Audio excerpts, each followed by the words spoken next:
اگر انسان کی سب سے بڑی ترجیح اپنی خواہش پوری کرنا بن جائے تو پھر نظام چاہے مذہبی ہو یا غیر مذہبی فرق کہاں رہ جاتا ہے۔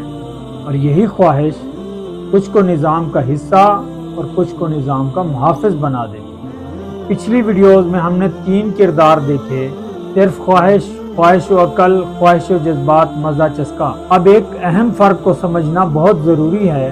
ہم نے اس سے پہلے 3 نظام دیکھے تھے: خود ساختہ مذہبی معیار، خود ساختہ آئین و قانون اور پک اینڈ چوز۔ لیکن یہ 3 نظام اور 3 کردار ایک چیز نہیں ہیں۔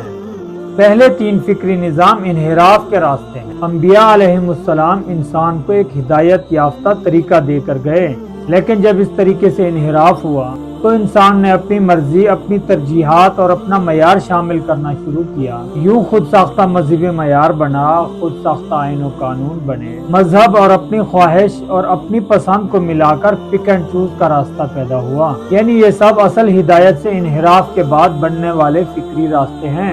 اس لیے ان کے پیچھے نظریہ، تاریخ اور اپنی درستگی ثابت کرنے کی کوشش موجود ہے۔ لیکن ہمارے یہ 3 نئے کردار، یہ ضروری نہیں کہ ان کے پاس کوئی واضح نظریہ ہو۔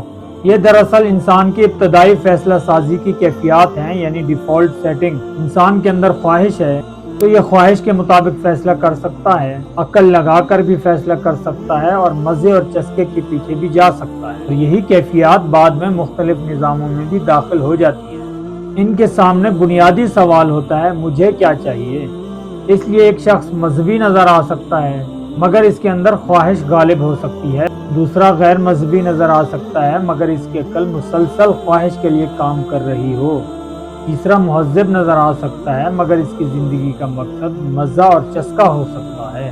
یعنی ظاہری شناخت الگ ہے، فیصلہ سازی کی کیفیت الگ۔ اب ایک اور انسان ہے، وہ بھی خواہش رکھتا ہے، اسے مال، گھر، زمین، خاندان، لذت سب چاہیے۔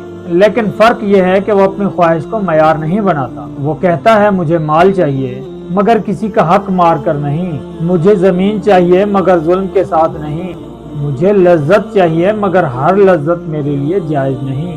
یعنی میری خواہش ہے مگر معیار میرا نہیں چلے گا، فیصلہ عدل کے ساتھ ہونا چاہیے۔ اس لیے وہ ایک بنیادی سوال اٹھاتا ہے، اگر میرے لیے حق ہے تو دوسروں کے لیے بھی حق ہے، اگر میری عزت ہے تو دوسروں کی بھی عزت ہے، اگر مجھے زمین چاہیے تو دوسروں کو بھی زمین چاہیے، اگر میری آسائش کسی دوسرے کی محرومی پر قائم ہو تو کیا وہ عدل ہے؟ یہ خواہش کو ختم نہیں کرتا، خواہش کو عدل کے تابع کرتا ہے۔ اور یہی وجہ ہے کبھی سے کہا جاتا ہے کہ تم جذباتی ہو، تم دنیا کو نہیں سمجھتے، تم پریکٹیکل نہیں ہو، کیونکہ وہ کہہ رہا ہوتا ہے میں بھی خواہش رکھتا ہوں مگر فیصلہ صرف میری خواہش نہیں کرے گی۔